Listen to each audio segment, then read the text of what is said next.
that hid my face. I was afraid to tell the world what I've got to say. But I have this dream right inside of me. Gonna let it show. It's time to let you know. To let you know. This is real. This is me. I'm exactly where I'm supposed to be now. Gonna let the light shine on me. Now I've found who I am. There's no way to hold it in. No more hiding who I wanna be. This is me. Ito na! Oras na po para itago ang problema. Oras na para kayo'y ngumiti at sumaya. Dahil ito na po ang oras ng katatawanan at kakyutan. Pa! Siyempre pa, welcome to JD Kualay! Yay!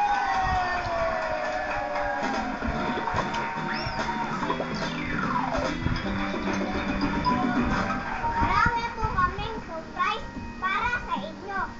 Isang baso na ang makulit. Nagkamali ako. Pwede ba pakitapon yun sa trash can?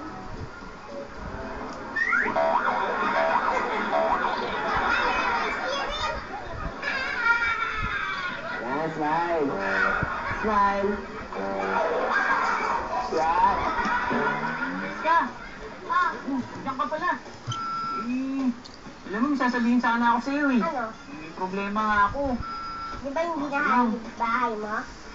Oo nga eh, yun yung problema ko eh. Baka naman matulungan kita. Matulungan mo ko? Kasi may malaki kaming pinakamalaking timba sa lahat eh. Ano na ba May yun? ganun kami na timba sa bahay. Pwede namin ibuhos doon lahat ng tubig nyo. Kasi, ganito yung problema. Kasi, yun yung parusa ni Jesus sa mga nagupit ng garden niya na sobrang ganda, tapos gitupit lang. Kasi di ba pwede naman magtalim ulit ng isa pang ganun? Ikaw, may problema ka ba? Wala.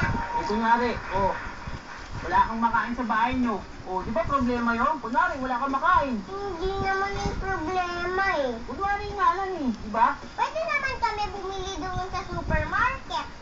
Ganun ba yun? Teka lang. Kasi lang, kunyari, ganito yung problema ko. Wala kaming pera, wala kaming pambili. Kasi lang, wala kaming pagkain sa bahay. Di ba problema yun pag wala kayong pinakain sa bahay? Teka lang. Pag gutom na gutom, tapos walang kain. Si mami mo ba? Ano ba kadalasang problema ni mami mo? Hindi ko alam. Sa'yo naman, di naman siya namumroblema sa'yo. Hindi. Hindi, daddy. Hindi. Sabi ba nila, dapat daw idaan sa tawa yung problema natin, di ba? Kailangan idaan lang sa tawa? Oo, di ba? Pag may problema ka. Sa tingin mo, sino ba yung nagbibigay ng problema sa atin? Hindi ko alam. Sa tingin mo, ano ba yung pinakamalaking problema ng bansa natin? Bagyo. Ano pa? Undoy. Parehas lang yung pangalan nilang bagyo yun eh. Ay, ko nga pala. Ano pa? Hindi ko na alam. Wala na ako napanood eh. Sa TV. Meron bang taong walang problema? Oo. Sino? Hindi ko pa alam eh. Alam mo. Alam mo. Alam ko kanina kasi lang nakalimutan ko na. Sa tingin mo kaya, bakit wala siyang problema? Kasi hindi na niya matandaan yung nagawa. Bakit importante na maging masaya na rin tayo kahit marami tayong problema? Kasi if you're happy and you know, just clap your hands. Yeah.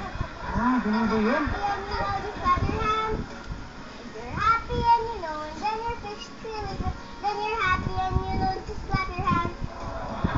Yun lang. Kakanta lang tayo pag may problema tayo, no? Nakakatuwa po ang mga binahagi sa atin ng mga bata. Kaya kung ako sa inyo, huwag po kayong magpapatalo sa problema. Para itong mga batang to,